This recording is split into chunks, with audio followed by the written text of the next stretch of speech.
So the next day I called up Rebbetzin to thank her in the name of the children for the dreidels and the candies. And so she starts like to apologize to me. I said, my husband, I didn't want to hear such a thing.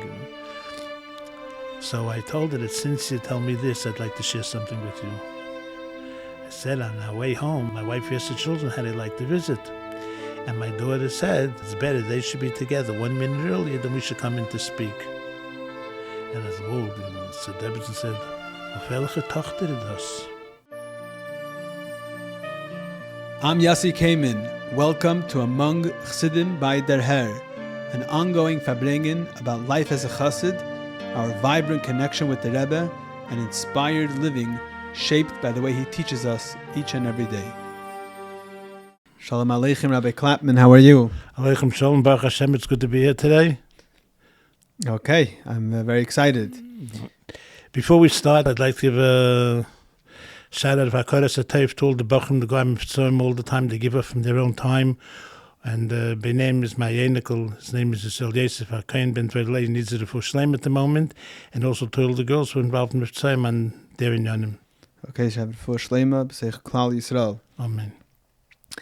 Okay, so let me ask you about yourself. And I would like to know a little bit about you. I understand that... I'm still trying to find out a little about me also. Okay, maybe we'll find out together. But I think you were... I understand that you were born... We're in Crown Heights right now, and you were born not too far from here. Is that correct? I was born in Bedford-Stuyvesant. That's on a few blocks on the north side of Eastern Parkway. And when I was 4, we moved to downtown to Church Avenue, which is now already becoming a haven for Lubavitch Chassidim, moving there and all the whole East Flatbush. East Flatbush. Yeah, that's where I grew up. I went to Yeshiva on East 91st Street. The building is still there. Unfortunately, it's not in Jewish hands at the moment. And that was my Which yeshiva years. is that? The name of it, Yeshiva by David Leibowitz. It was a branch, a Brooklyn branch of the Yeshiva Chafetz Chaim, a Masifta in Queens. They had a branch in Manhattan, in the Bronx. I think it was called something, Moshe or something. And then the Brooklyn branch was where I went. So growing up, there was no recognizable connection to Lubavitch that your family had?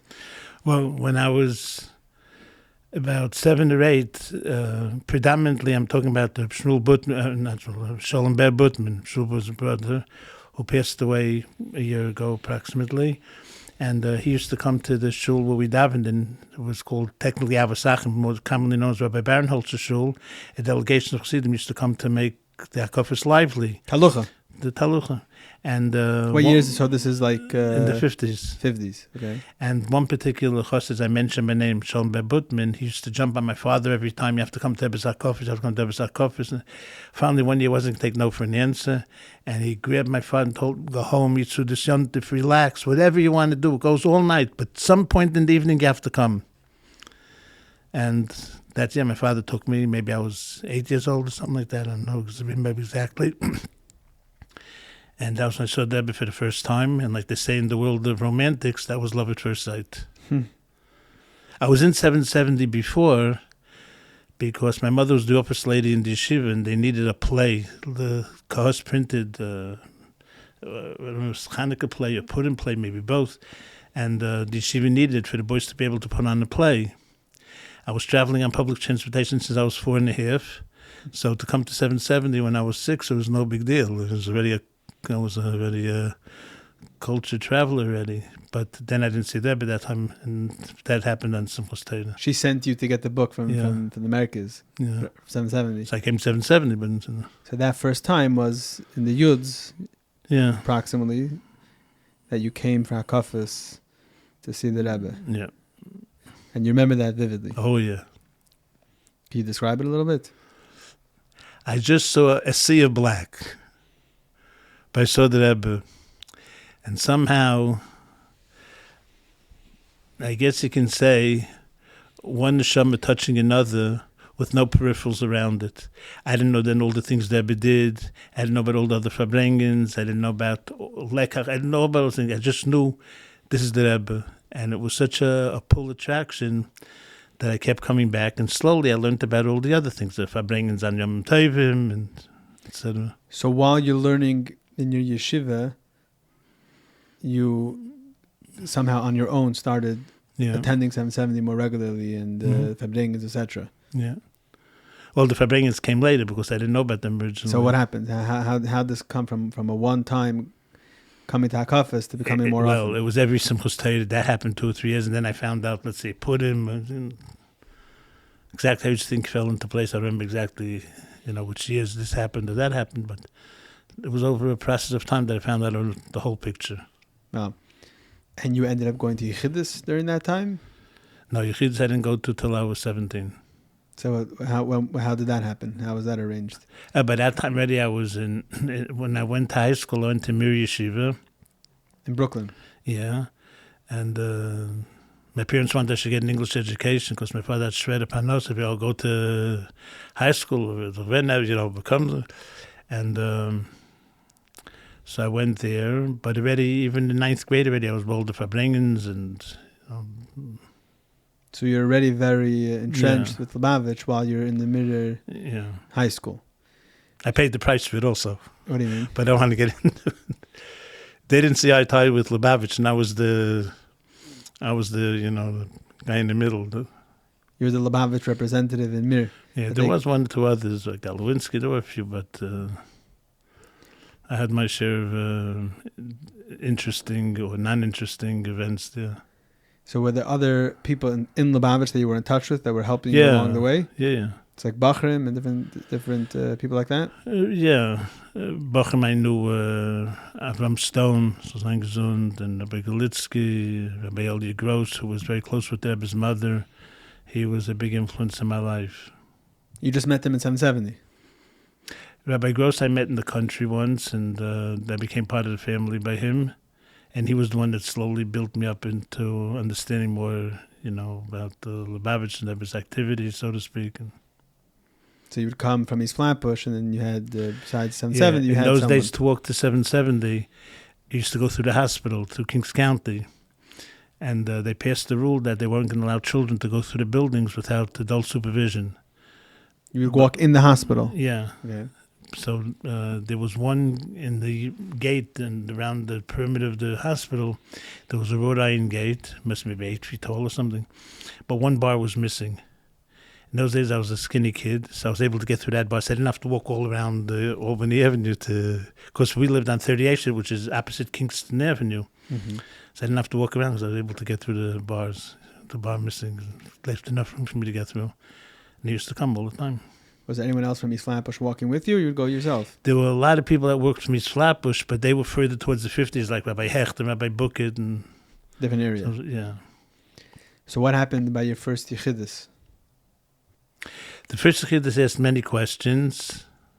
Deb was very kindly and very soothing. And I asked a few questions, and Debbie answered. One day asked about putting on the Benu Tam Tefillin, and Debbie gave me 2 conditions to fulfill before I started. And then I asked about, we daven Nusach Sfard, but I wanted to daven Nusach Ari, so I asked Debbie if I can change. And Debbie told me that from Ashkenaz to Sfard you can change, or from Sfard to Nusach Ari you can change, but you can't change from anything back from Nusach Ari. So therefore, Debbie told me that you should make sure for sure, decide that this is when you do it for your whole life. And then if that decision will be made, then you can change. Next morning I changed it already. But actually, by the time I asked Debbie, all those things I didn't have to do with Shachas Mincha Mav Daven Nusach Ari already anyway, benching and Kriyash Mashal Amita. Once Debbie gave the go-ahead, so the next morning already I changed. And you asked about the Limud HaChayil also? No, that came later on. So what was that? In a different Yechidus, I told Debbie I have to get out of Mir Yeshiva. It was like it was just how to get out. You want to go to Lubavitch? Yeah. So then Debbie told me, I don't know if you could switch in the middle. It was an Adar that went in Chidus from my Yemuledis, which is a Chidus Adar. So Debbie told me, I don't know if you could switch in the middle, and it came out of how to stay. You had to stay in Mir? Yeah. Till the end of the school year? Yeah, that was already in 12th. I didn't bring it up again. What do you mean? But I didn't go to English too much anyway. I had Chavrus in 770 in the afternoon that I used to come to most of the time, or quite a bit of time. And as much as I was able to get out of English, I came to 770. So how did you make the switch to Lubavitch? When in 12th grade, when I went into Yechidus, so Deborah told me, before anything, Deborah told me I should make sure I graduate.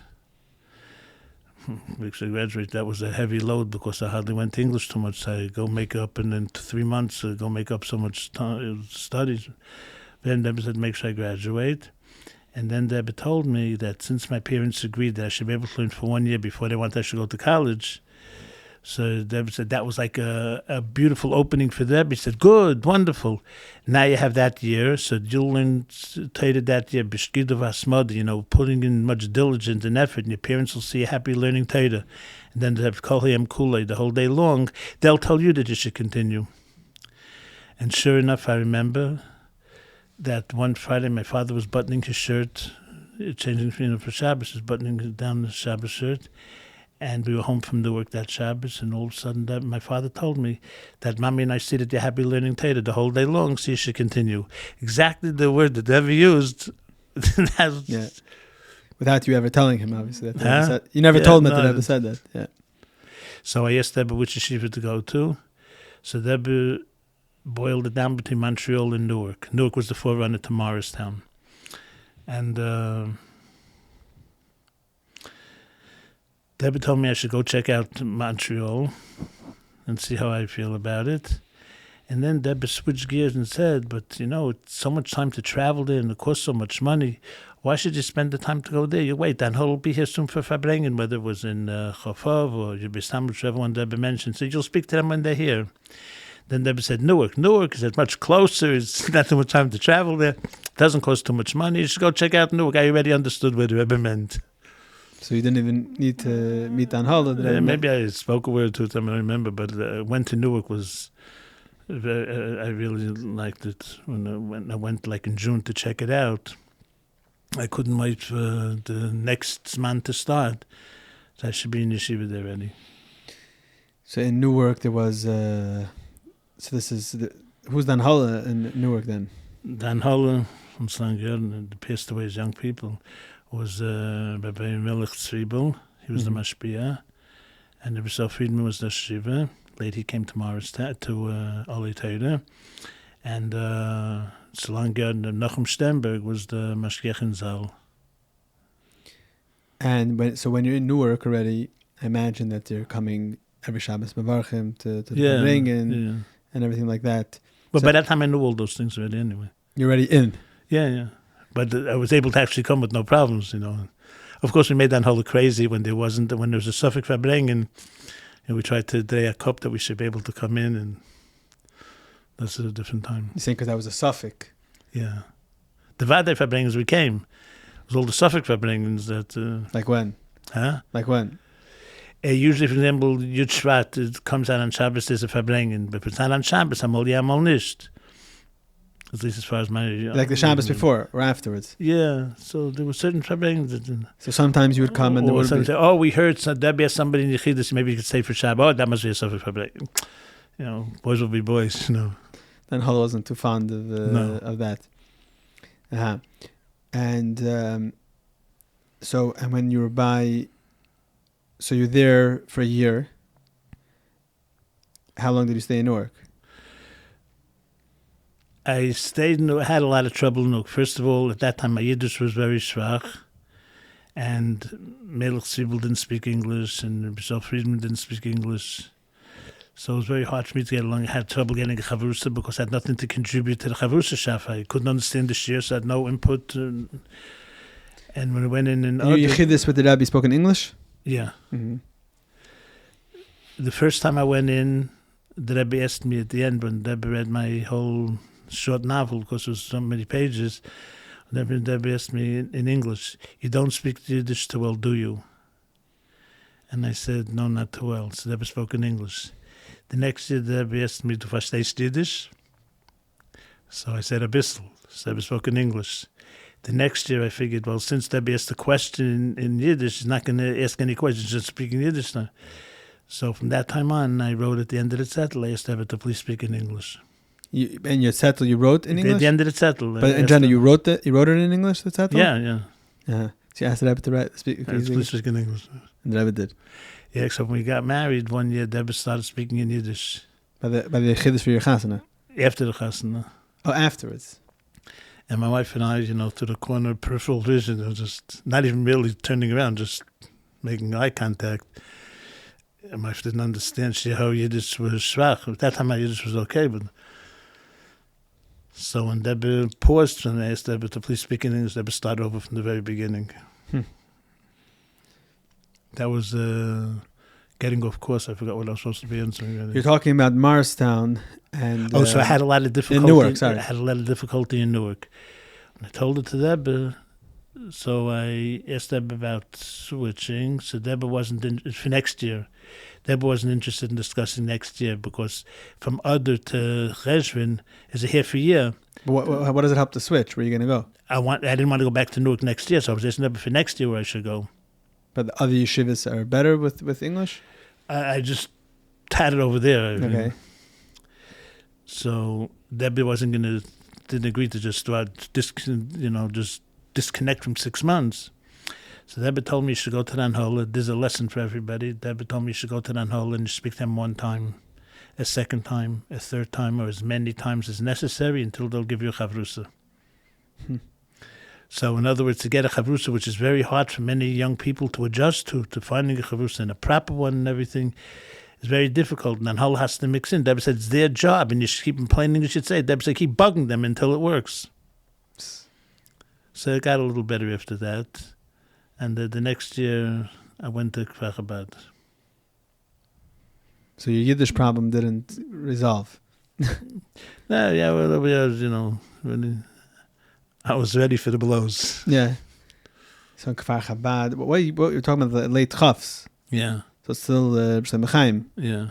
Was Mashpia? I learned by him. I mean, I should say he taught them. And that was a common thing for the Bachrim to go to Kfar Chabad? And we had a lot of the Americans there at that time. And you were there for a while? For 1 year? 1 year. Then I came back after, by El I came back. And then I learned 770. And then So you learned to 770? I got married. And you got married in? Tafshan Lamed. So you're Newark, Kfar Chabad, 770, till you got married. I know you're a Sefer. When did that happen? When I was 17, I told the Rebbe, the Zirkins moved into East Flatbush in Cheshvan time. So I started learning a week after he moved in. I started learning by him. By El, I didn't ask the Rebbe about it though. When it came Adar, I went into Yechidus. So I told the Rebbe I started learning Rabbi Zirkin. I asked the Rebbe if I should continue. So the Rebbe told me, if he'll tell you that you're matzliach, until now you should continue until you're a good sefer scribe. Until you're a good sefer scribe. Yeah, the Rebbe said in Hebrew, but because that word in Hebrew, he translated it in English. He said, until you're a good sefer scribe. I'm still waiting for it to happen, but... You've been doing it for a while. Yeah. So Rabbi Zirkin in East Flatbush taught you Safras and everything. Yeah.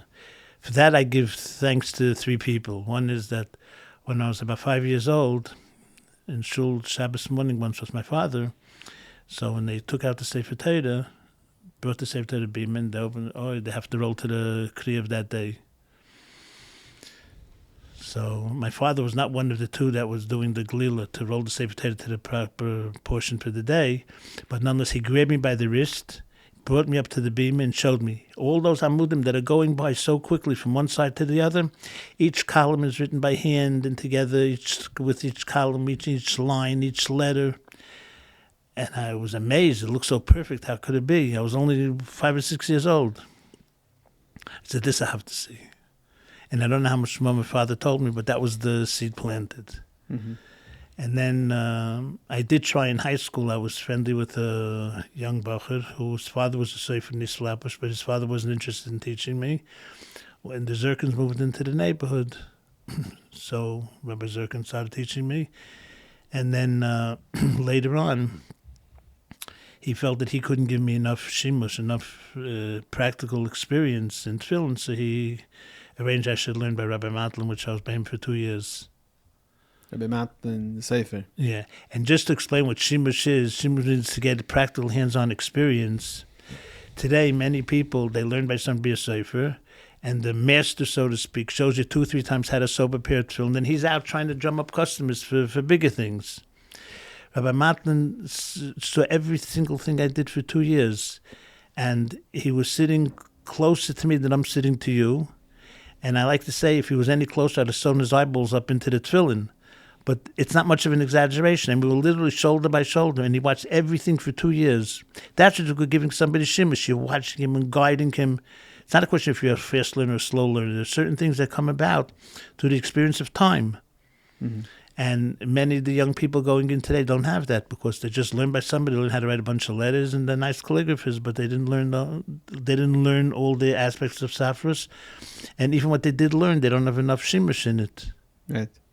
And Rabbi Matlin also, I mean, he was local. He was like the in-house sefer in Lubavitch at the time. Well, Rabbi Matlin, when I worked by him, I worked for him at night, but I didn't want to give up being a bocher in yeshiva. So Dan Holla had to make an exception that I should be able to be by him and still be considered a bocher in yeshiva. So this is why you were learning in 770? Yeah. And at the same time, I tried getting out Rebbe stories from him, which he wasn't a very big talker about what he saw by the Rebbe. What do you mean? Like, what was he involved in? Rabbi Matlin? He checked Rebbe's film and mezuzahs. So I was interested in hearing, what it was all about. He spoke very little. But so what did he tell you? One thing he told me, Rebbe asked him to check many pairs of film. For other people? No, he's talking about his own film, Rebbe. He said he wanted Rebbe he should check Rebbe's film. Oh, they should yeah, okay. Yeah. So he told the Rebbe, this I didn't make notes of, so I can't say I'm 100% accurate. He told the Rebbe that I don't want company. The company is the Bochrim.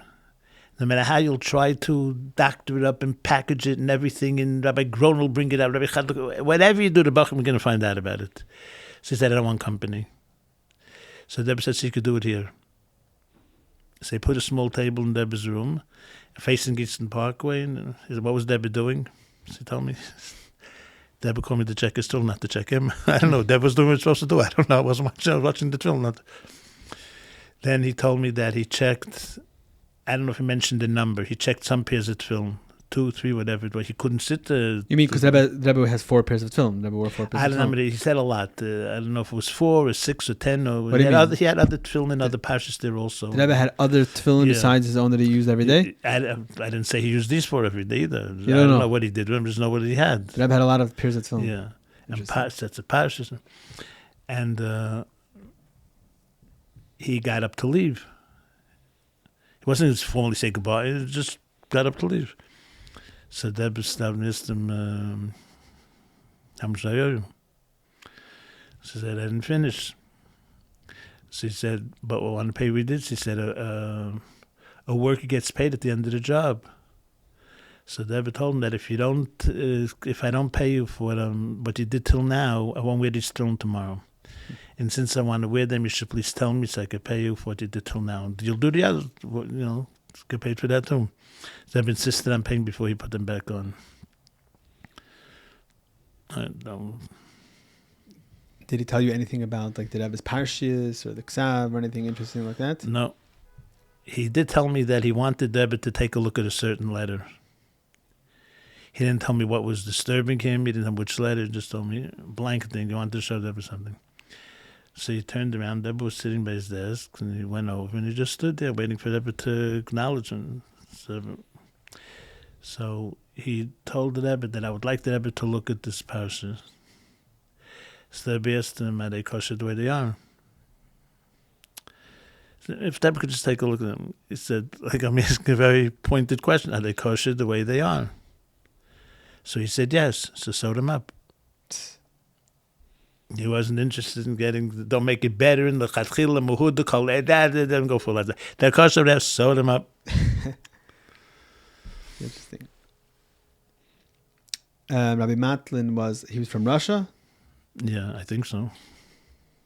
I don't know much about him, okay. He also did, I think Mashiach Sefer Torah also was the one that finished it, right? Yeah. He didn't finish. He checked it before it was ready for the exam.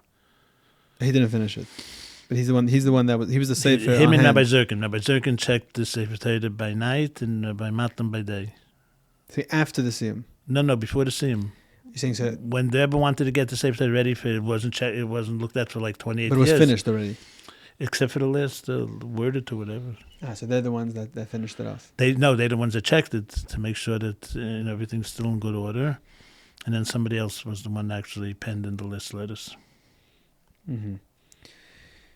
Okay, so you're in 770. In general, I have a question. How was it for you? I mean, you came from a different background, but you're thrown into Newark and Chabad. And I wasn't thrown in. I wasn't sold in. I was sent. So you were happy. It was good. Yeah. It was the right thing to be. Yeah. What was like the adjustments that needed to happen? Nothing. You were right at home. Okay, perfect. Then at one time, Rabbi Zirkin wanted us to get more experience in Sifrei Torah. So he arranged with somebody on the east side that I should be able to work on Sifrei Torah. So I came to Ran Hole and I told him that Rabbi Zirkin wants I should get more experience in Sifrei Torah, but I don't want to give up being a Bach in Yeshiva. So he said, we can't answer right now. Did extensive research into the person that Tomchei Tmim should want to vouch for that guy's integrity. When they came to that conclusion that he's an Elch Yid and everything, then they said, okay, I can go. Because I was already getting married. I knew what I wanted to do. So I was able to get experience in Sifrei Torah over there. And by night by Rabbi Matlin. So you got married in Tafshan Lamed. And had Yechidus before the Chasana. Your parents were in Yechidus then also? Yeah. Is there anything from that Yechidus that you want to share in particular? Or in general? It was something very interesting. The whole family went in, and from my wife's side, also some people went in, and everybody gave it settle. Except for my father and I, everybody else writes hieroglyphics. It's completely illegible. Mm-hmm. And Rebbe took all the zettlach, and then he asked my father two things. First, he asked my father, where is the youngest son? He never saw the family together.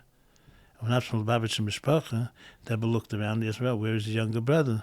Where's the younger son? So my father told the Rebbe, he's in yeshiva. So my mother said, you should tell the Rebbe why.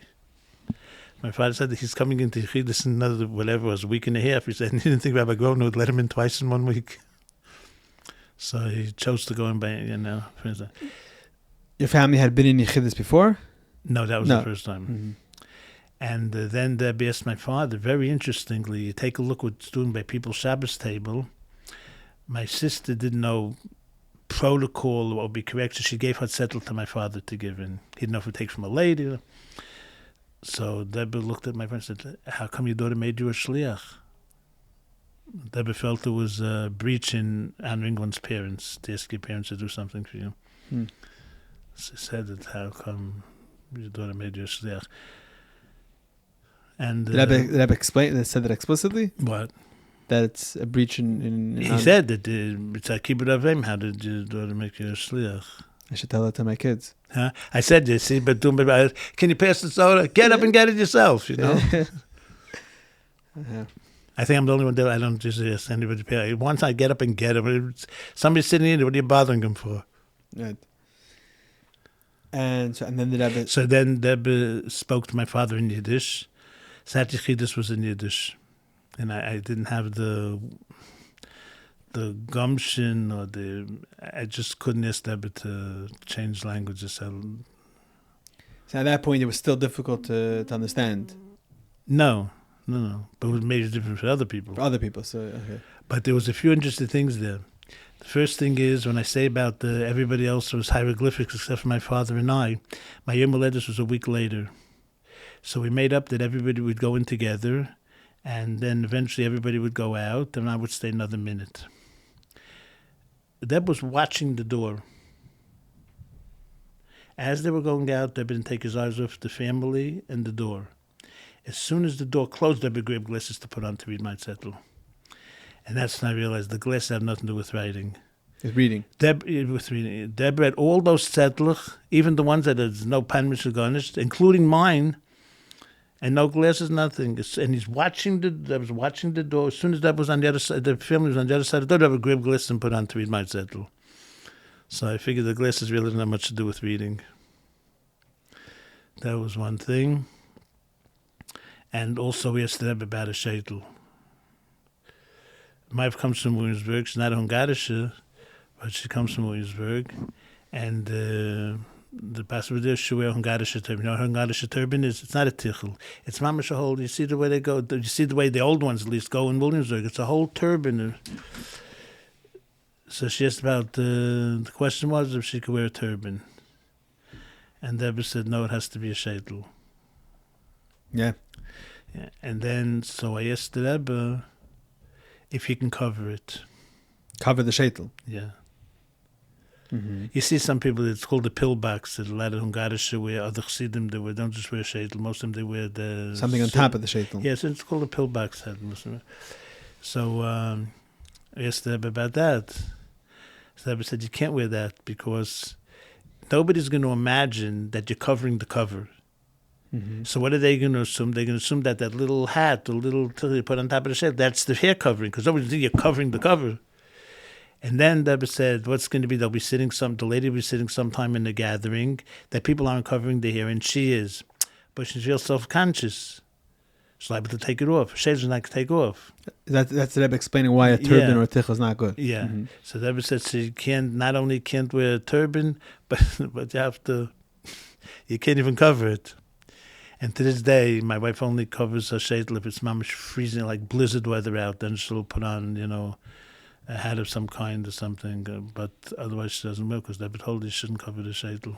One of the integral components of being a chassid are the Chassidish Yomim Tovim and Yom Pagra. Whether it's Hey Tevis, Yud Shvat, Yud Aleph Nisan, or Gimel Tammuz. These days give us an opportunity to connect with our Rabbeim, to connect with each other, and be better Chassidim. What is the story behind each of these days? How did the Rebbe commemorate and celebrate these days? And most importantly, what are the lessons, the takeaways, and the action items Hamaisa Hua Iker needed for each of these days? All of this and much, much more are answered in the new set recently published by Der Herr. Our Days is a journey through the Chabad calendar in story, meaning, and practice. With over 700 beautiful, glossy pages with elevated content, beautiful, beautiful photographs, you, your family, and friends will enjoy and live with each Chassidish Yom Tov. This book is a must for every Lubavitcher home, for every shul, for every school. It is a perfect gift item. This will not collect dust. It will be used day after day, month after month, year after year. You can have this set. Go to derher.org/Our Days. Order your set today and start living with the Chassidish Yom Tov. Yeah, I've seen that in other places that the Rebbe told people the same thing, that there's a problem with bringing a cover on the sheitel also. Yeah, later on, but we have to put things in perspective. Years ago, I don't know when the first volumes of Igros Kodesh came out, but who got the letter? The person who got it, and maybe showed it to some of his buddies. But the Olam didn't know what letters Rebbe was writing, at least not me. Later on, we had Igros Kodesh, we was able to see some of the letters in Igros Kodesh. So you're able to see, I asked that, I was wondering about that, it was all there. But you weren't trying to recreate the wheel, it's just you didn't know the wheel was there. You didn't know that I've ever discussed the subject. Right, so when your wife is asking about the sheitels, because she wasn't sure. Yeah. I mean, you knew something, that's why she asked. You know that probably... we knew that the Bible said we're sheitel, but she didn't. She was going to lift open possibly about a turban. Mm-hmm. And then when Deborah said no, as I said, it's about covering it, and Deborah wasn't in favor of that either. Mm-hmm. And then the Rebbe gave bracha at that yichidus also, I'm imagining. For the chasna, yeah. And when you were by yourself, then they be bracha for the Yom. So it was a separate yichidus basically. Yeah. Mm-hmm. So you got married in Tav Lamed here in Crown Heights? Mm-hmm. Nope. The last chasna to be in Borough Park. What do you mean? When Rebbe spoke the Sikha about making chasnas in Crown Heights, so there were 3 chsanim. One person wrote in, it's not important who it is by name, one person wrote in that he has a hall already, and he spoke to the caterer. The caterer doesn't want to come to Crown Heights, so he asked what to do. So Rebbe told him you can't change. Yesh Mishapot, a terrible thing. You can't break a contract. Then I wrote in, and I told Rebbe that I spoke to the caterer, and he said if they'll let him in Crown Heights, he'll be glad to come. And they would let him in.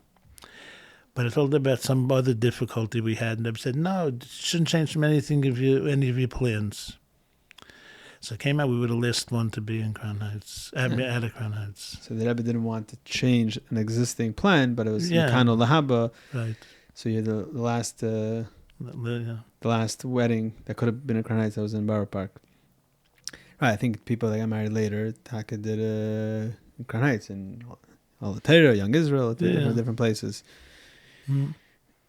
And after your chasana, you asked the Rebbe about what you should do? No. So what happened? Nothing. Like you knew you're going to be a sefer. Well, Rebbe knew I can't. No, you knew that. Yeah, I was doing it already. You're already a sefer before. Yeah. So that was the plan the whole time. And I spent the first period of time after our chasana. So I used to work in the morning, and the afternoon I used to learn with Rabbi Zirkin for 6 hours. We learned 5 hours Gemara and 1 hour Shulchan Aruch.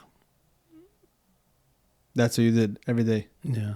Actually, just before I got married, I already started that Seder. I asked Rabbi Mentlik about it, Shiva, and he gave me, he couldn't understand how a person can handle a big mishpach. He's going to sit and learn with you 6 hours a day. He didn't understand that logistically. But he came home from Shechting, Rabbi Zirkin, and he was learning anyway. So he started learning. So when did he do the safras in between? Who, Rabbi Zirkin? Mm-hmm. At night and in the market. It wasn't a very busy chicken market. So he used Pacific Street. It was just on the outskirts of Crown Heights. Schlachtes. Yeah. That's where people did kaparas, no? Yeah. So he used to write over there, and he used to write at night. 6 hours there with me. So then, and then subsequently, you had Yechidasin with your family, with your wife. Yeah. After your wedding. What happened by those Yechidasin? By those Yechidasin, she's the more tachlistic one than me. She just did one. She just did for bracha for children. We didn't have children. We weren't blessed with the first child till we married 6 years. So she just asked for children. She didn't. That was something. Me, I came in. Used all kinds of dinim and hugim and all kinds of. What do you mean? Like what? What were you asking? What were you asking? I asked things about safus, about mila, about shchita. Did I answer you? Huh? Did I answer you? Some things, yes, and then one year he said I should ask a Rav and a Chassidish Rav, and then I knew, okay, it's you know. And she was asking for bracha for children. Yeah, and what did I ever give a bracha? Yeah, but it seems we weren't right Kaylee at the time, because it didn't happen. And then 1 year she went in, and she told Rebbe that I wanted Rebbe to tell me we're going to have children. Instead of just a bracha. Yeah, she said that I wanted Rebbe to tell her. And that's it, maybe it was one. Did the Rebbe respond to that? Huh? Did the Rebbe respond? Yeah. I don't remember exactly how that was, but yeah. The Rebbe agreed to that, to her request. Yeah. And that year you had children. Yeah. And how many children do you have? Canada 6. 6 children. Uh-huh. So I know also, at a certain point, you somehow had a kasher with the Rebbetzin. So how did that start? As I say, we got married in Tavshin Lamed, Adar time, in Adar. And then when it came the first Chanukah, which was already Lamed Aleph, because it appears Rosh Hashanah, so I saw an advertisement about a kit for making candles by yourself. Do-it-yourself candle kit. And I thought that sounded pretty good. Let me get it. I got it, and I said, let me make Hanukkah licht, the Shamus candles, because I didn't really believe they were pure beeswax anyway. So let me see if I could make it. And I did. They were beautiful, long tapered candles, and they looked so nice. I said, let me make a set for the Rebbe too. So I made another set, packed them up, went to the Rebbe's house, knocked on the door. You never spoke to the Rebbetzin before? No. And then I heard a very sweet voice asking, wer is da? Who's there? So I said, Rebbetzin Clapman, Clapman. Rebbetzin Clapman. Yeah, somebody Clapman. I didn't know what to say. It's me, So Rebbetzin opened the door, and I explained to that us in the house we made candles, and we'd like to leave a set here. I don't think I said the Rebbe. I'd like to leave a set here. So she discussed, first of all, it was very icy, and she was concerned about how I made the trip to go down the whole driveway. I don't know if you ever been to the house, the whole driveway, all the way to the back and up the steps and to get to the door. It was like a long J. So she discussed that with me about the difficulty that's coming through that, all that to get here. And then she complimented the candles and thanked me. And then she wanted me to repeat my name. So you'd say, what was your name again? So she said, in whose house do you make such gorgeous candles? So I took it that she wanted to read it. So I said, by us, Clapman. But the way she put it, that I should repeat my name, was very edel, very refined. It wasn't that, who are you? She put it in such a way that it's so beautiful. In whose house do you make these beautiful candles? And then we started going every year. I should say I went every year. So every year that became a thing. You would knock on the door and give the Rebbetzin candles. Yeah. And then one year I asked her, could we bring the children? This is skipping a whole bunch of years. So you started this right away when you're a younger man, Tafshan Lamed. Yeah. Okay, so many years later you have kids. Yeah. So I asked Rebbetzin if I could bring the children when we come. Mm-hmm. So she said yes. But the only thing is, I need some time to be able to make a party. I have to go shopping. That's what it is. I have to go shopping. So I asked her, what kind of shopping? What do I have to go shopping for? I have to make a party. So you called her? No, yeah. You called her before? Yeah. Okay. And she said that she can come anytime you want. I just need time to go shopping. And I said, shopping for what? And she'll make a party. A party? So what do you have to make a party for? I said, the visitors plenty. Mm-hmm. So she told me you should know that whenever you have children over, you have to make a party. It became so ingrained in us that later on, we were to have grandchildren. So sometimes you have to differentiate between, say, Zayd the Baba, who's Zayd, which Baba? So they used to call us Zayd and Babi Nash, because we became famous with, we had a Nash closet as big as a candy store. Rebbetzin said, whenever you have children over, you have to Nash. Then, so we brought the children over. And then that became a tradition, Baruch Hashem, every year to come with the kids. So what would happen when you would come with the children? Each year was something else. One particular year the first time I told the children that if Rebbetzin passes around the candy dish, what I figure might happen. So you can only take one candy. And she'll pass it around again, one candy. As many times as just one candy at a time. So Rebbetzin took out a candy dish and she handed it to my oldest daughter, and then each one took one candy and started again. Came to my youngest daughter, who was there at the time, and she took a candy, and then she said, "That's not what Rebbetzin wants. She wants to have candy." She stuck it in her hand, and she already knew how to take candy. But after she took it, she realized it wasn't nice, so she started to give it back. So Rebbetzin was taking and putting in my oldest daughter's pocket. So the Rebbetzin took it back from her, all the candies? One candy at a time, whatever it was, and then put them in the pocket of my oldest daughter. So you know what the game round robin is? So it's like round robin. This one's passing and taking and giving, and then they'll end up in my daughter's pocket. So when they went home, they had candy already. Another year, before Hanukkah, I brought home a very beautiful, heavy, big block wooden dreidel.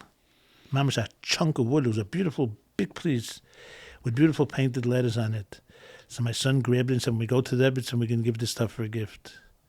So they polished it up and they boxed it and they wrapped it with bows, and it really looked beautiful. Came to the house and asked and told Rebbetzin to have a gift for her. So she took the gift, thanked them, and she wanted to know, do you want me to open it now or later? And they all jumped, now. So she opened up and started playing dreidel. And you can almost picture the scene, or it's hard to picture the scene. Here's a lady sitting very regally, a bunch of kids laying over the table, and they're playing dreidel together. And every time she spun the dreidel, she got a gimel. And after a bunch of gimmels, she... This is before Hanukkah, though, right? A day before Hanukkah. Yeah. Mm-hmm. And...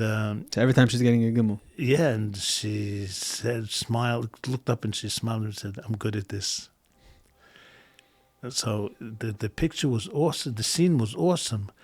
A lady said, look, Mama's like a bubby or an elder bubby sitting and playing with her grandchildren dreidel. They're all laying over the table. And somehow when they went, they weren't like tin soldiers, you know. They snuggled up to it. Another year we came, and there was a fearsome dog in the backyard and the next door neighbor towards New York Avenue side. And that dog was barking. A dog in the adjacent house to the neighbor's yard, backyard. On the New York Avenue side, not the Brooklyn Avenue side. Mm-hmm. And when the kids came to the back, that dog was like a bear. A paw you saw, little like a head. In general, when people would come to the Rebbe's house, they would always go to the back. That's what it sounds like. I don't know. We came to the back. You always went to the back. Yeah. Okay. And because my brother used to deliver to them, so he went from the back, so we went to the back also. And your brother delivered what? He used to deliver for bread, meat. Mm-hmm.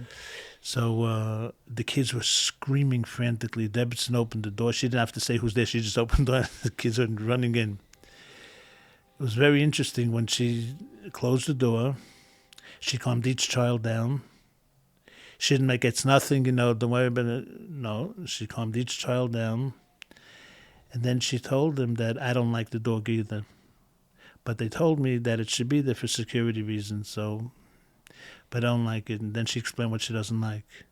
She said because the people who come to visit me are scared because of the dog. And it bothers me. They're coming to visit me, and my guests, are scared. So it was a big musa haskell that. So your pain was her pain. She has something to get. Yeah, dog, no, it didn't make a difference to her. But when she sees the reaction of the people who come to her, that bothers her. Lessons for us. You can't just say to somebody, everything will be okay. You know, you have to feel for them, and she sure did that.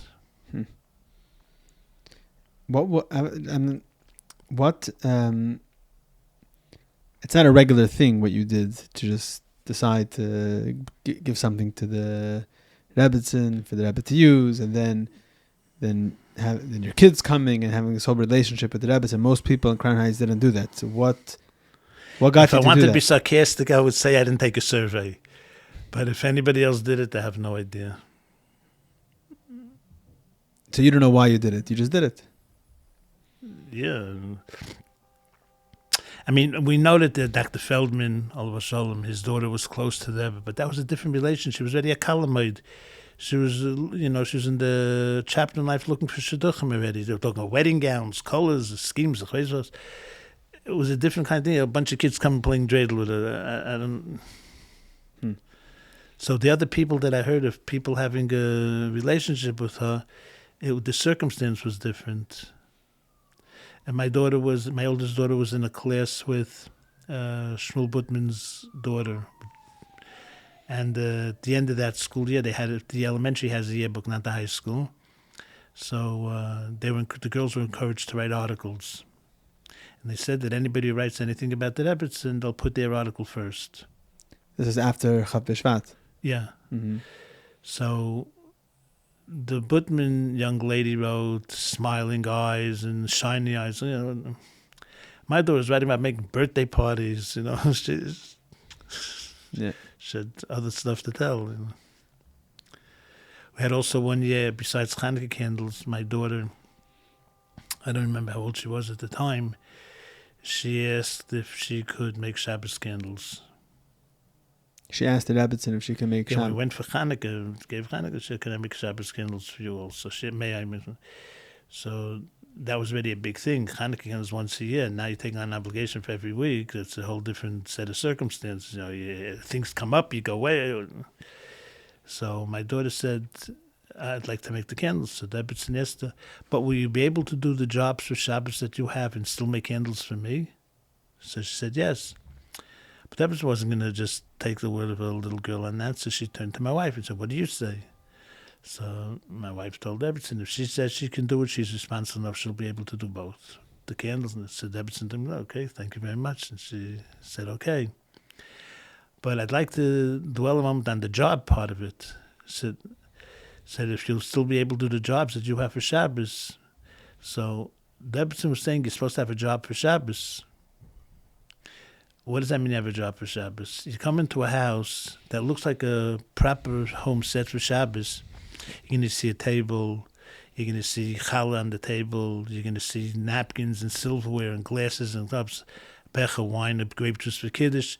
But how did it all come about? Did it come about when the husband came home from shul? Did it happen before they went? Did it happen with screaming, yelling, and chaos? Or did it come in, everybody has a job? Now, I know I washed the floors, I polished the silver, I set the table. Everybody has a job. Two things happen. The first thing is that it comes in very orderly. And the second, everybody can come to the table and celebrate Shabbos. I contributed this or that. I know we set the table Thursday night, so when it comes Friday, the house has already a taste of Shabbos to it. But even if you don't do Thursday night, it should be sometime with a schedule that everything should happen very cohesively and come in like a fine watch movement, not just chaotically until it finally happens. And I think that's what she meant, that you have to have a job, and the job you can't just give away. Oh, you make candles for me. You have a job. That's very important. You have to stick to it. Yeah. So she was teaching a lesson also. Yeah. And then your daughter would deliver them every Shabbos? Friday. Every Friday, yeah. And she would speak to the Rebbetzin every time? She would just deliver them? Yeah. She asked once about setting up the Leichte, and Rebbetzin said yes. It didn't work out. But then she was growing up, and Rebbe was in the library, a bunch of Bachrim setting up the house, sweeping up back, whatever they were doing. You have a girl come in, and it came a point that it wouldn't have been, it wouldn't have been appropriate. If she started when she was 8, probably would have continued, but just to make them and deliver them. And the Rebbetzin and the Rebbe used these candles? Yeah. I'll tell you, it happened. First of all, somebody who was close in base that I've told me that it's not possible that you do something on a continuous basis and them not use it and just let it happen. But the candles, she said she would use it. As a matter of fact, she had to make sure that it's not going to interfere with something else. So if she wasn't going to use them, she could have just said, no, thank you. But it happened one year. Rabbi Groner came over to me and told me that I should make the Hanukkah candles shorter or smaller. So I made another one smaller, and I showed it to him. He said, make it smaller. I didn't know how small to make it. So I asked him. He said, I never saw them in night. I have no idea. Just make them smaller. Finally, from a beautiful long taper, it came out like a piece of pencil. A little thing. So he said, oh, that looks good. When I made the candles, I made that type of candle, that size. And when I went to Rebetzin's house, 8 were packed up, and there was a separate one that was loose I wanted to show her. You wanted to show what the original looked like? I wanted to show her the one she's getting this year in the package. Mm-hmm. And she smiled, and she really liked it. After Hanukkah, I went over to Rabbi Groner. First, you have to do what you're supposed to do. So I didn't ask any questions. After Hanukkah, I went over and said, how did you know? 770 was never part of this whole equation. It was only to President Street. And to have the Rabbi Groner know to tell you for the house. So he told me, he said, the Rebbe told me to tell you that since Clapman makes the candles anyway, he should make them smaller so my wife doesn't have to cut them down. Like this Rebbetzin used to have to cut them and trim them. So he was trying to save the Rebbetzin work. So he's making them, let him make it. So from there I took a lesson that a good husband always tries to find a way to make the workload later for his wife. Lighter. Yeah, including Deborah. He said, well, she has to sit there, cut them, and throw them. Let him make them, the proper size. So he was looking to cut down the workload on the Rebbetzin. Beautiful. It's amazing. Were there other things that you brought to the Rebbetzin, to the Rebbe? Once you start doing this, maybe there's more things. Yeah. And nothing knows no limits. No, okay, so let's hear. In everything, I just want to point out, all these things were very good. And it was a schus that Rebbetzin gave us. But they managed life ganz fine before we came into that picture. And ultimately, although I have to say that, I can't express in any way with words or with emotions all it meant to us and everything, but the real only thing that a person can give the Rebbe is it settled that he learned something extra, or he does a mitzvah more behider, or he started doing something he didn't even know that he was supposed to do. That's the real gift for the Rebbe, and ultimately I have to say filtering over to Rebbetzin as well. Everything else is very nice, it's for you, but the bottom line is that the nachas Rebbe has is when the Yid does an Indian Torah mitzvah. You make a candle for me, very good, but what can you really give me that's for me is only, that you're doing something in Torah and Avodah better than you did before. As a matter of fact, I don't want to sidetrack too much, but Rabbi Tenenbaum, also Mendel Tenenbaum, was the principal of Lubavitch Yeshiva. He used to go to South America in the summer collecting money for Lubavitch Yeshiva. And in whichever country it was a great used to give him a lot of money. And one year when he came, so the Greer told him, I found a becher, Kiddush cup, that's so beautiful, it had to have been made for the Rebbe. So he told him, Rebbe doesn't need it. If he has one, if he needs it, he has it already. He doesn't like gifts. I'm going to increase my donation to Lubavitch, that you shouldn't think that instead of money to Yeshiva, I'm buying this silver Kiddush cup. And he told the Rebbe, man, no, don't. So the guy didn't do it, but at the end he felt that he deserves at least an honorable mention. So when he came back to Crown Heights and he was giving a report to Rebbe, he told him, by the way, this and this person, he gave money and a bigger donation, and he wanted to buy you a Kiddush cup, but I talked him out of it. So Rebbe thanked him for talking him out of it. And then the Rebbe told him, the only gift I accept is the gift of Svarim, Jewish books.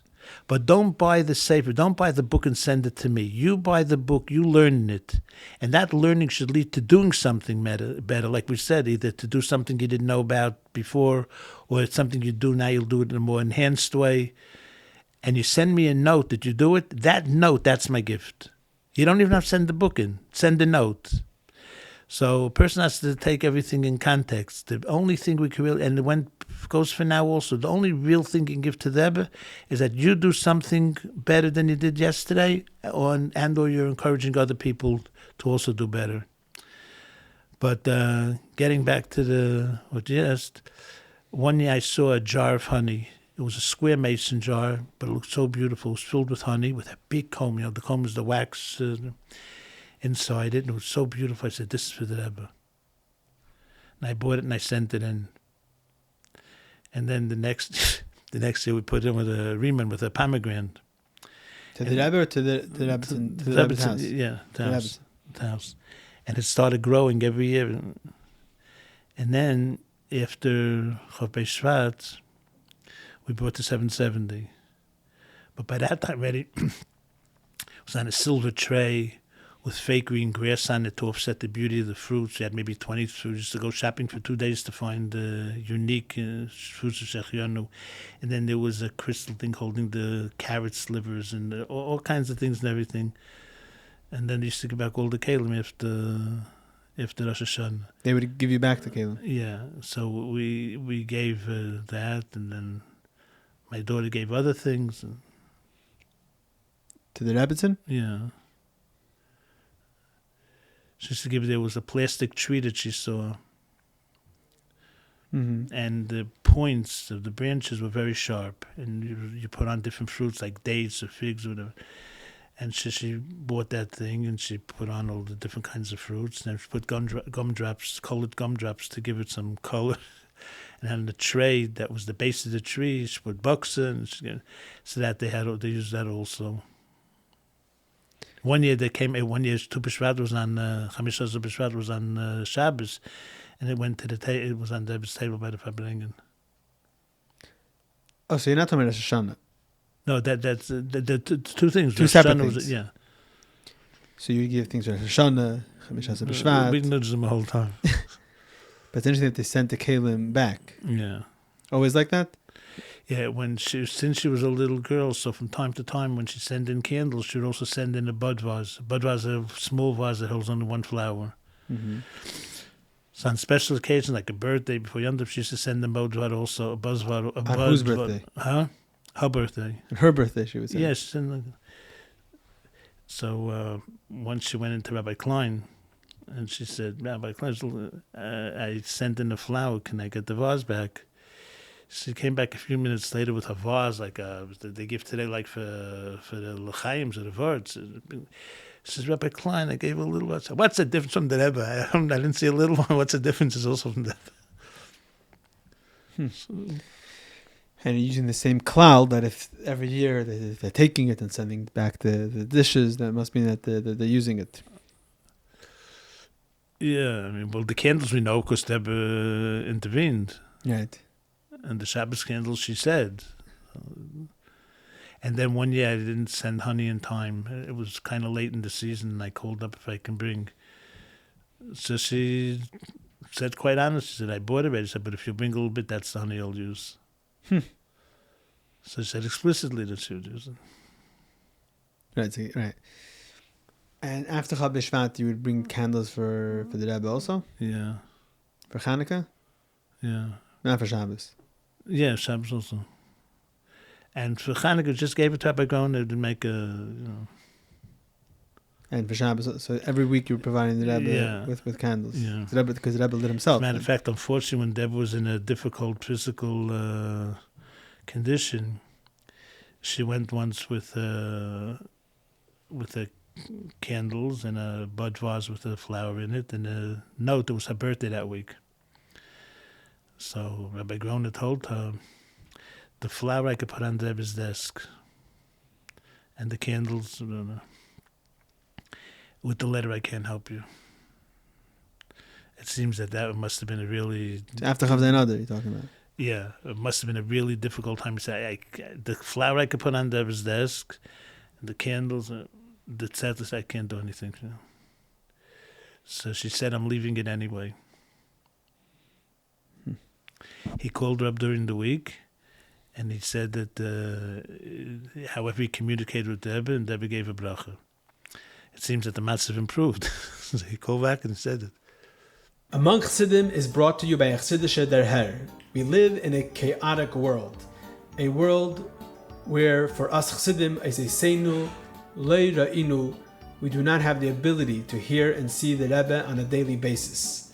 Yet we know that the Rebbe is very much with us, and the Chassidus Chabad is alive and thriving more than ever before. One needs to only tap into it. Chassidische Der Herr provides you and your family with the tools necessary to tap into all of this. Whether it's the monthly magazine, the way it all began, whether it's Der Herr books, Der Herr online content, and so much more. Men, women, and children throughout the world benefit and use these tools on a daily basis. Whether it's children enjoying the children's magazine that comes along with the regular Der Herr, or enjoying the children's podcast, whether it's Bachrim in yeshivas receiving the Der Herr, whether it's girls in high schools enjoying Der Herr club in their local high school. People all over the world and from all walks of life enjoy and utilize these tools and take advantage of it. If you're not already subscribed to the Her Monthly Magazine, do so today at derher.org. That's derher.org. Der Herr is a dynamic organization which is committed to continue providing these tools, grow on a constant basis, and do all that we can to help this effort. Baruch Hashem, it takes a lot of resources and finances to make this all happen. You can be part of Der Herr through your financial support as well, through visiting our website derher.org, or through contacting us to setting up a meeting. Thank you very much. Enjoy the rest of the podcast. And then there was there ever like a time that through all these interactions with the Rebbetzin that you saw like she never spoke about like something happening in 770 or anything like that? No, not to me. I mean, other people had different relationships with her. Rebbetzin Khan, when Rabbi Yehuda's wife, spoke to her, they weren't speaking about kids playing dreidel. Right. Or making Hanukkah candles. It was on a different, it depends who she was speaking to. Me, she didn't discuss it. And the word Rebbe came out, to the best of it, only one single time in all the years. What was that? I was very careful never to mention Rebbe because I didn't want it to be that I'm trying to find out something or Rebbe, and she's just like, God forbid to think like a conduit to be able to get there. Mm-hmm. There's like you, not for me to explain, but it wasn't a roundabout way to get to the Rebbe. As a matter of fact, she said once, would you like to come? I'm just picking numbers. I say 4:30, and I said whenever it's most convenient. 5:30, whenever it's most convenient. Do you want to come when my husband is home? I said no. She offered. Yeah, I never heard her offering anybody else to offer to come when Deb is home. But anyways, yes, you want to come when my husband is home? I said no. Maybe she wanted you to come with the kids. In a very tangible way, Deb had accessibility like you can't imagine. To the coming out 3 times a day, spending Shabbos, the whole Shabbos day with us, and Fabrings at night till late night, not as maybe late as in the earliest, but still till quite late at night and everything. And now he has to come home after all that and see Clapman in the house. Why didn't you all the time in 770? Uh-huh. I think your son told me a story about when the Svarim came back. When the Svarim came back, Beis Kislev Tavshem Memches. She had Hey Tavis was the Dida Notzach, that was the potential, but the Svarim still weren't back yet. Right. So the Svarim actually came back, unfortunately, such a long schlep, and Beis Kislev. A year later. Yeah, also. And they wanted that, we got a call in the morning from Beis Sifka that day, Beis Kislev, that the school only half a day. And they wanted the girl should be able to be 7:70. That moment that everyone was waiting for, with tears and heartbreak and everything, finally coming to fruition. They wanted the girl should be able to be there to see it. So we got a chain called School Half a Day. My daughter had an appointment time to go to Rebbetzin that day, later in the day. This is for Hanukkah. This because her bas mitzvah was Vav Kislev. So it was before her bas mitzvah. She was going in honor of her bas mitzvah. Yeah. Okay. So I called the Rebbetzin. I said if an earlier time is convenient, since she has no school only half a day, she can come earlier. And very sternly the Rebbetzin is, favos not a halbe tag. Why only half a day? And there was no way that I was going to get this 770 business involved. It was not a very pleasant time, and I just didn't want to discuss that, so I just said that was the text, that was the message of the Chengul. And that was it. About 45 minutes later, we got another Chengul, school all day. And we laugh in our house. What happened in that 45 minutes? We got a Chengul, school all day. Clapman speaks to Rebbetzin. She wants to know why only half a day. 45 minutes to get to Chengul all day. Right. Exactly what happened. Leave it to each one's imagination. Right, and then famously, the Bachar that were there, the Rebbe was not happy. Infamously, yeah. Infamously, the Rebbe was not happy. And by the way, the Rebbe said something like that years before. I don't remember how to phrase it exactly, or how the Rebbe phrased it. The Rebbe made a comment once. The Bachim standing outside. They should be ready Seder, and they're waiting to see my car when I'm coming 770. And as soon as they say, they run in 770. They run in anyway. Well, you say that they should be learning. Mm-hmm. So this idea of just wasting time was never Deborah's pleasure anyway. He said once, they're sitting outside waiting to see, as soon as they come, they run in anyway. Right. So Deborah didn't appreciate everybody standing around. Right, and in Beis Kislev there was, this is what I heard, I have to verify that they wanted to make some type of ceremony of the Svarim coming back, and the Rebbe rejected that. But I guess what you're saying... You would know more about those things than me. Yeah, but I'm saying that you called the Rebbetzin, and then the Rebbetzin said, why is it only half a day? And then very soon afterwards, you got another robocall. Yeah, it's very interesting. Now, she didn't even wind up going on Beis Kislev altogether. You were just your daughter. Yeah, her bas mitzvah is Vav. So the Rebbetzin said, you'll come on Hey Kislev, and you'll stay with me until it turns night, and you'll become bas mitzvah together with me.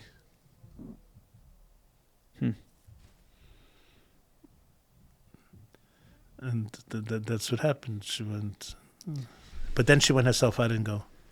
She went herself, not with your wife either. No, herself. It seems to me that I was speaking to Rabbi Gansberg, who used to be in the house a lot, that he made some kind of comment on that I thought that, this should be just my daughter. My daughter said that the Rebbetzin called the night before and spoke to her and told her that since you'll be leaving at night, you'll come by day, but since you'll be leaving at night, you should have somebody to come to pick you up. Yeah. The Rebbetzin was concerned about she shouldn't go in there. Herself. Yeah. Then she asked how I told her she asked the Rebbetzin how she celebrated her bas mitzvah. Mm-hmm. And she said that the Rebbetzin asked, is your father waiting outside? So she said yes. So okay, so we won't make it so long. So she said she's not going to ask any questions. But the Rebbetzin asked her, how are you celebrating your bas mitzvah? The Rebbetzin asked? My daughter, how are you celebrating your bas mitzvah? Okay. So she said, we're having my class over and a few of the closest relatives. And she said that Rebbetzin said that's what she did. To make the family, how many friends did she have? They didn't make a big ceremony out of the bas mitzvah. No. But it was respectful and dignified, but it was on a smaller scale. Mm-hmm. Was there any interaction with the Rebbetzin about regarding like your work with the Safras and anything like that? No. I say in the house that the words coulda, woulda, shoulda equals you need a lesson in Shara B'tochen. Because the outcome of everything is the lesson of Hashem. But looking back, I don't understand how I never asked if I should do my Sefer program for her. I have a whole show. And for her? Yeah. Wasn't there something about a book? Oh. The book story is there is a place in Philadelphia called the Hebrew Publication Society, and they wanted to produce a book that shows how we make a Sefer Torah, the materials we use, how it's written, all those kind of good things. And we became the focus point. I didn't know if I should do it or not. Rabbi Chadakov told me to do it, so we accepted it. And I had editorial rights to make sure that everything is written properly, but nonetheless he said to do it. And when they came to introduce themselves as a husband and wife. He was the text writer, and she was the photographer. And we went to, they came many, the book isn't a very big book, but it was very, very many times they came. And when the book finally was completed, they sent us a few copies. My daughter took one, said she's going to send it she's going to bring it to the Rebbetzin. I don't know if I sent one to them or not, I don't remember. But at any rate, the Rebbetzin called the next day.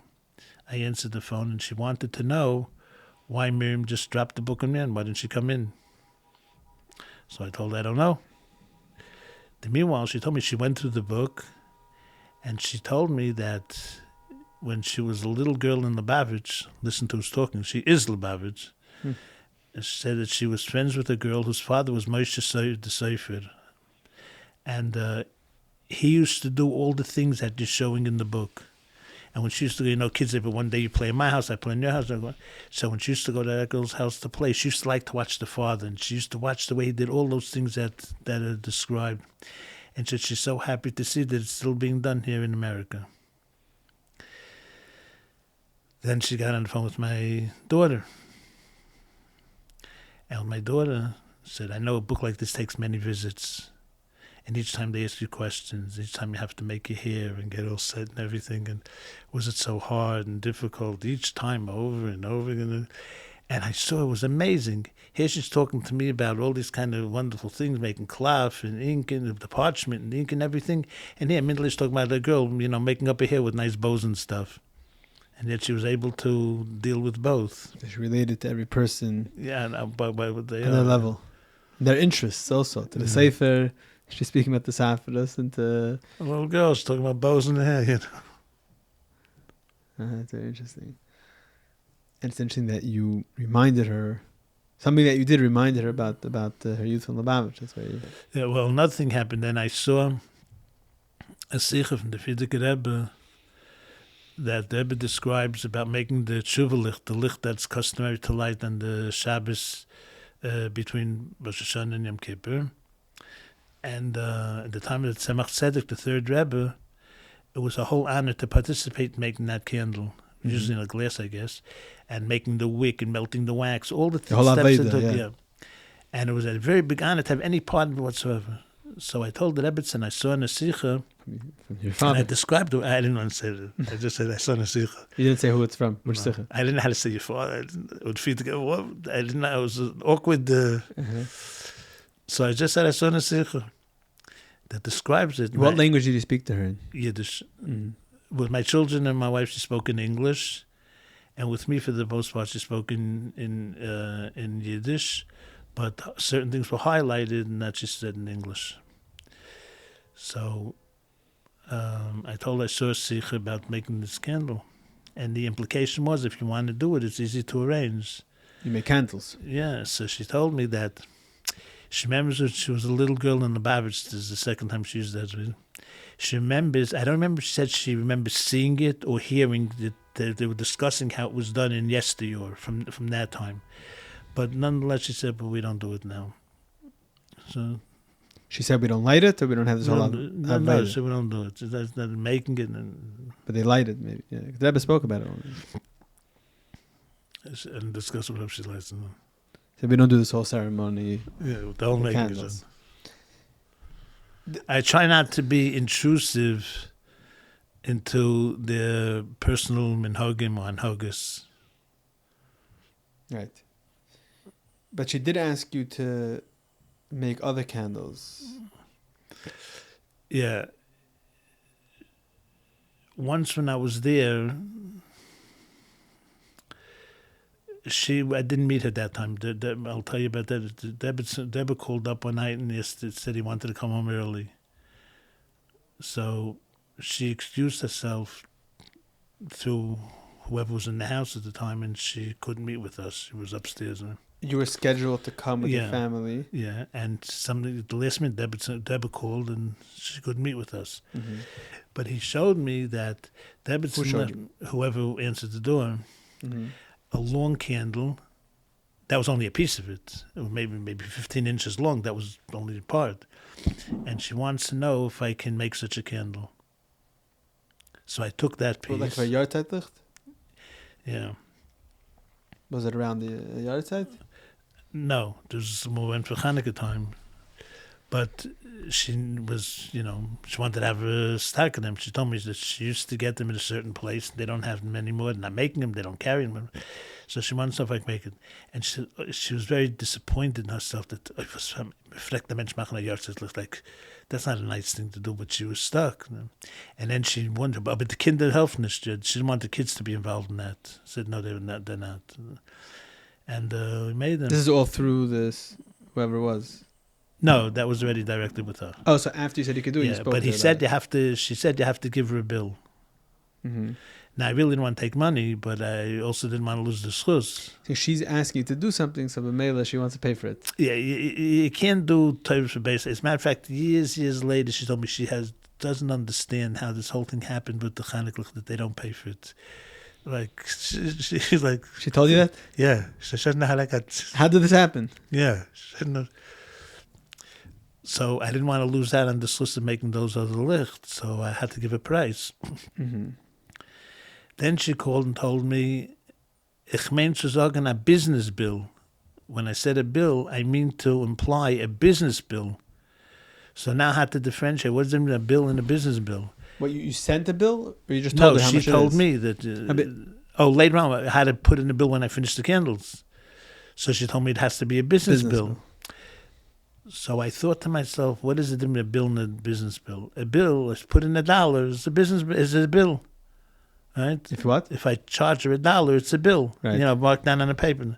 But it's not a business bill. You can't get a candle like that for $1. So I figured $3.50 sounds somewhat reasonable. Had no idea what they cost when she bought them in the store. $3.50. So I charged $3.50 again because I didn't want. I was afraid that if I say nothing and very emphatically, I'm afraid she's going to try to find another source. And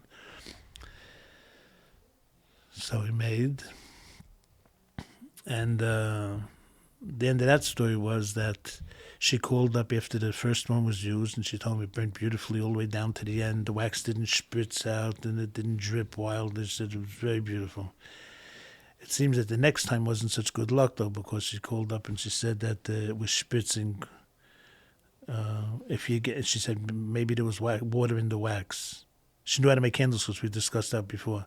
She knew what? She knew how to make candles because that was in a different conversation. So what conversation? What? No, you didn't tell me. Yeah, she wanted to know about if you make other candles for other people also, then she has to make them in a mold. Did you hand dip them? She knew how to make them. Yeah. So when it spritz, usually there's water in the wax. She said maybe there was water that got in the wax because it was like spitting the wax. And then so I said, I'm going to make a recall. And I took them back. And then I started giving them, but I couldn't wait. I made, let's say, 9, but I couldn't make 9 gifts she needed. So I made a few, whatever it was, and I gave it to her. And then we came Hanukkah.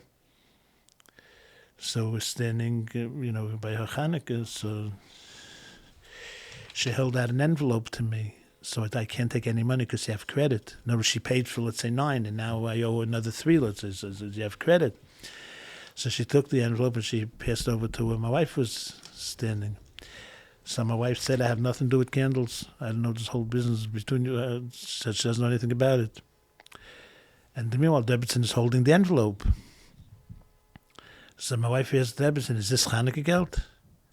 She said, yeah, it's Hanukkah geld. We just assumed it was, for the licht. She said, no, it's Hanukkah geld. So, Hanukkah geld we take, and my wife took the envelope, and we got home. There was a $5 bill for each child. So it was like it. Meanwhile, I'll just mention something on that visit. On the way home, my wife asked the children, are you disappointed that you didn't see the Rebbetzin? That visit when Yeah. it was canceled. Because when the person opened the door, he said, Rebbetzin, you should come in, help yourself. She made a whole dreidels and candies and stuff, and stay as long as you want, but she's sorry she can't meet you in person. So the Rebbe's home. Yeah. And you guys are doing sich in the house. They're upstairs, we're downstairs. Okay. And my wife asked the children, are you disappointed that you didn't see the Rebbetzin? So my daughter answered my wife, it's better they should be together 1 minute earlier than we should come in to speak. So the next day I called up Rebbetzin to thank her in the name of the children for the dreidels and the candies. And so she starts to apologize to me. I said, my husband, I didn't want to hear such a thing. So I told her that since you tell me this, I'd like to share something with you. I said on our way home, my wife asked the how did you like the visit? I wouldn't dare put it, are you disappointed? I just said, my wife asked the children how they liked the visit.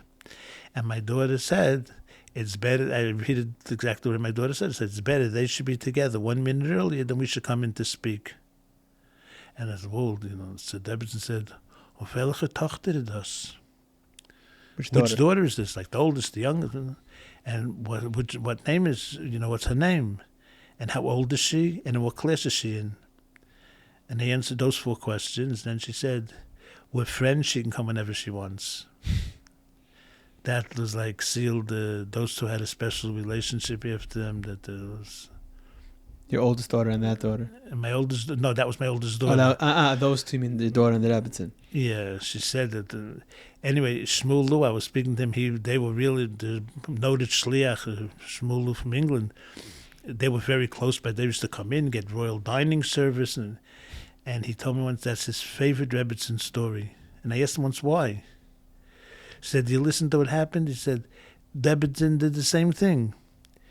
She was telling Rebbetzin, my daughter was saying, that the Rebbetzin had a bigger call, that her husband was coming, Rebbe was coming home.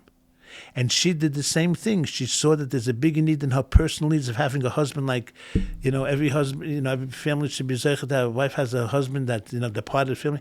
And here she's making Rebbe, she knows she's like sharing the Rebbe or giving Rebbe away to Klal Yisrael and everything. She did the same thing for something bigger than her.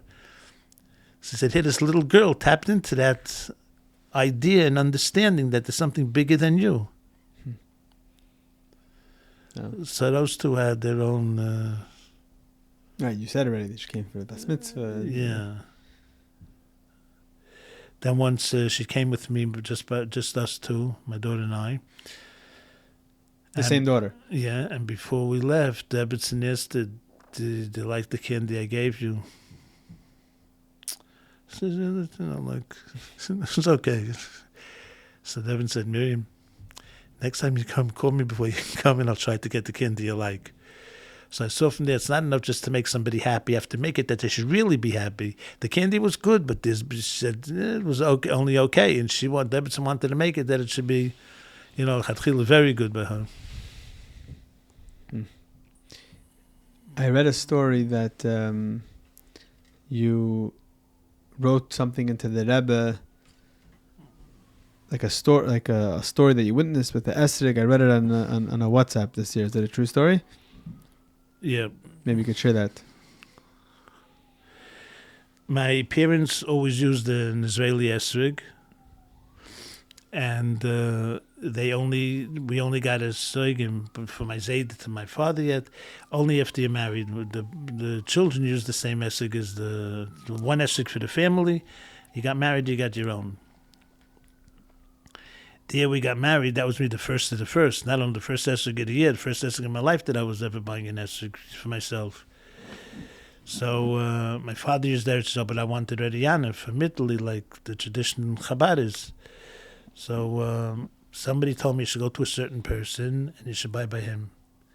I came up to his house, a big family, a small apartment, and mattresses behind the couches, and the table with a sregim on it. They all looked they looked like green pickles. I wasn't used to seeing such a sregim. But here it's in a person's house. I didn't know how to walk out.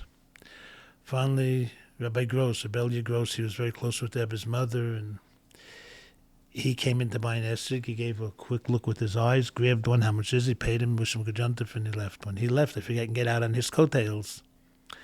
Came out of his house, and he told me, the esrog is not a muhudidik esrog. The esrog is not a very fine specimen of an esrog. But my hidur, my beauty of observing the mitzvah of Sukkot is that it helped a Jew have panos, a livelihood, in a respectable way. It's not the actual esrog itself. It's the holiday. The holiday is an expensive one. And this person needs panosa. He's doing this to make an income. I have to try to help him. That's by me. That's the beauty of Yontif. It's not in the esrog, the fruit itself, but it's in the totality of the whole Yontif. I help the Jew have panosa. I think he also told me I didn't take the nicest one in case somebody will be a borderline case. He should have a better selection. And by the way, that's the esrog he actually used because I saw him using it on Sukkot, so it wasn't just, buy it and use something else. Years later, he became not well, Rabbi Gross, and I wrote into the Rebbe. And I asked somebody to write, an Israeli person, not a Lubavitcher per se, and he wrote it so beautifully. You asked somebody to write the story. To write up the story. Yeah, but he just took half a piece of copy machine paper. It was such a beautiful penmanship and the wording and everything. I could never have copied it over like that. So I just wrote Krugdas Admor Shlita. I addressed it to the Rebbe, and I went to 770. I saw Rabbi Groner. I asked him, could you have a seat? I want to give you something. Sits down. I hand him a note, and I said, can you read this? So he takes it, and he opens it, and he hands it back to me. What happened? It's addressed to the Rebbe. So I said, I know it's addressed, but I want you to read it. He was reading it, and smiling. It was like so beautiful. The one who wrote it, Meiser B'Shnei Chassidim. There's an incident that happened to two Chassidim. He didn't even mention any names, just generic. Two Chassidim, this is the story between them. And While Rabbi Groner was reading, I asked him, do you think I should give it in? When he finished reading, he became very irate. He said, all the shtusim, all the foolish things everybody writes in, a beautiful thing, like this you're questioning, she's giving all the other narishkeit, the foolish things people write in, that's of course. Have a beautiful thing to share, and this you're questioning? He said, of course you should give it in. Give it in. The next day he came over to me and he told me, I was there when the Rebbe read it. I don't know if they had some kind of signal between them. He leaves it open, leaves it on top, he stands, I don't know what. He said, I was there when the Rebbe read the letter. And Rebbe's smile got bigger and bigger and bigger. It came to the end, it was mamish, a smile, say, from ear to ear, so much nachas he had from it. And then whatever Rebbe said for bracha, that he didn't repeat to me because it wasn't okay. But the actual story itself, Rebbe had tremendous nachas from. And it's the lesson also, something you have to be more sensitive to somebody than just to flash around, have a beautiful esrog. It's an expensive season. How about your next door neighbor that might be able to be helped or needs help? You have to look out for them too.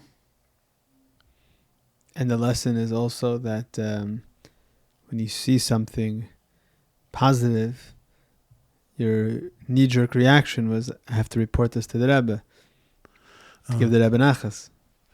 Of course, that took more time than it should have. Had another one like that, though, in regard to what you say. Somebody stopped me in the store in Erev Pesach. In the store? What? Someone stopped you where? In one of the stores on Kingston. Okay. And he said that he had extra cash around, or he needed anything for Yantif, just sitting here. So I told him, no, but if you want to give out money, he said, there's somebody who needs. You gave him a name. Yeah. So I think I told Debbie that somebody came over. It's not that they asked, can you help me out? Nothing. Somebody just said, I have cash sitting here. What's going to do over Yantif? Not doing anything anyway. Maybe somebody needs it for now. So there are people that are sensitive that, how can I help somebody right now? You wrote it to the Rebbe also. Okay. What didn't we cover? The gypsy.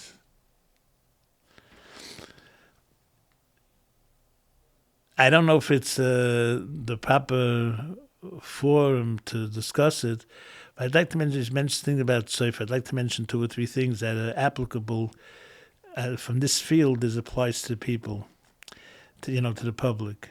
And that is, unfortunately today, people look for the easy way out of things. I can't say everybody, of course, but many people. It's very difficult to get used to writing with a goose feather. But nonetheless, that's what you're supposed to do. Today, they write with plastic nibs and plastic. Now, the new thing I heard is ceramic ones. They shape it to your handwriting once, and then it's good for, a very, very long time. Rebbe said you have to write with a goose feather. The Rebbe told you? No, Rebbe told Rabbi Zirkin. But there are people that they go to somebody and it's done properly, but then they give it to be checked by somebody who's using metal pens and rapidograph pens. They say the ink is kosher. That's not the way you're supposed to do it. It's where is it? What's the marker that it has to be a goose feather? The Rebbe. Okay. If you want to branch out from that, I went to Moshe Feinstein, who I used to go to quite often. I went to Moshe and I asked him about using those pens. He said, no, you have to use a feather.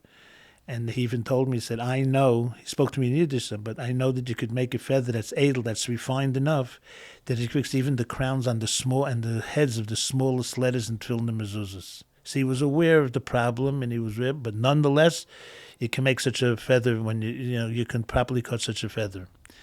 Then I figured, well, the people say it's a literature. So I went to Pekarsky, who does Shivan 770, who was the Rebbe's Rav. And I asked him about it, and he said, no, you have to use a feather. So, of course, you'll find people say you could do this, you could do this, you can do anything, but this is the traditional way that you're supposed to do it.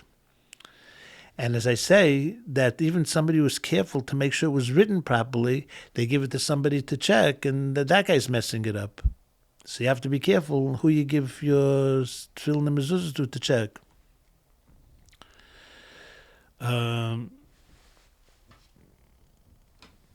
The shimush we discussed already. They have to gain experience with somebody who's watching you, not just showing you once or twice and going out to drift more businesses. And the other thing is, it's coming prevalent now that they seal up the tefillin like a bank vault. which is wrong. There are opinions that hold that tefillin are really not good. What do you mean, like a bank vault? You know, they glue them up and, Right. and then they paint the edge. You can't even tell where the part is open. And nonetheless, there's a V'tayfrim Begidim. That's when Moshe Rabbeinu was on Mount Sinai. God told him everything. And the Torah was written, the basics, and then the literature that came later discussed all the details of everything. And over it says you sew the with Gidim, with the sinews of a kosher animal, and that's how you close the tefillin. No glue and no plaster. One person said they use baby powder mixed with paint, and it makes like a mud, and they put all kinds of stuff. Your grandfather's tefillin didn't have baby powder in it. Right. So you have to try to keep to the basics. And the best thing is that whenever you buy tefillin and mezuzahs, you tell the person, I'm immediately giving it to another sefer to check. That goes for me also. And at the time that other person says they're kosher, then we'll consider it a sale. Nice. So make that a condition. Yeah. And also it's good if you can arrange that you should stand over the sefer when he's checking it, tefillin and mezuzahs. And you don't get them done that often that you can't find a mutual time between the two of you to be able to stand over. What's the benefit of that? First of all, it's a learning experience, especially if you take your children or child or bar mitzvah boy. It's a learning experience. And the second thing is, there's no monkey business when you're standing there. I was in the Holy Torah davening at one point in time, and one of the Bachrim came over to me and told me that he brought his tefillin to one of the establishments on Kingston Avenue, and told him that I want it written. Any touch-ups you make has to be with a feather. That wasn't the person's usual instrument of work. So he said, well, I'm going to have to charge him more money because it takes longer. So he came to me and said, what should I do? So I told him, you should tell him you'll pay him the more money, but you want to stand over him. Why did I say that? If a person uses a feather every day, it doesn't take longer, and if it does, that's just the way you're supposed to do it. So you can't say, just put in 2 parshas because you save time that way. It has to have certain requirements. But he's not going to risk $1,000 pair of parshas for the sake of making another $10. If he's not used to using a feather, he's not going to chance it because you're giving him another few bucks. Mm-hmm. So it's showing that that's not what they use. So I told him, but tell him you want to stand over him. And he didn't agree. I didn't hear the end of the story. So you're saying safe for him write with these pens, not only check. Yeah, there was one of the famous ones on Kingston Avenue when he started out, his original advertisement said that he used the rapidograph pens, but he uses kosher ink. Later on he realized that there's flack to it, so he changed. But the first advertisement said that he uses it. It's a common thing, and just the idea, for ourselves, we don't need a bigger source than the Rebbe said. And the Rebbe said he's not a posek and doesn't answer. He's not the rabbinical authority to be the last word in halacha. The Rebbe could say that. We don't say that. You say the Rebbe said something. That's it. And you heard from Rabbi Zerkin that the Rebbe said this. Okay, so that's very informative. So shukayach for that, and thank you for sharing so much about the Rebbe, about the Rebbetzin. I'm sure that people will have hana and it will benefit them, and the main thing is that we should give the Rebbe and the Rebbetzin the matanas that they want to add in our Torah and our mitzvahs, and to give the Rebbe and Rebbetzin nachas. I mean, that goes on everybody. And like we say, when it came time from Yetzias Mitzrayim to go out from Egypt, it says that Moshe led the men out and Miriam led the ladies out. So it should be now me. Deborah should take us all out of Golos, and Deborah's and the ladies, or however the exact procedure will work. That means they should take us out of Golos into the full Gola now. Amen. Karim Mamish, thank you.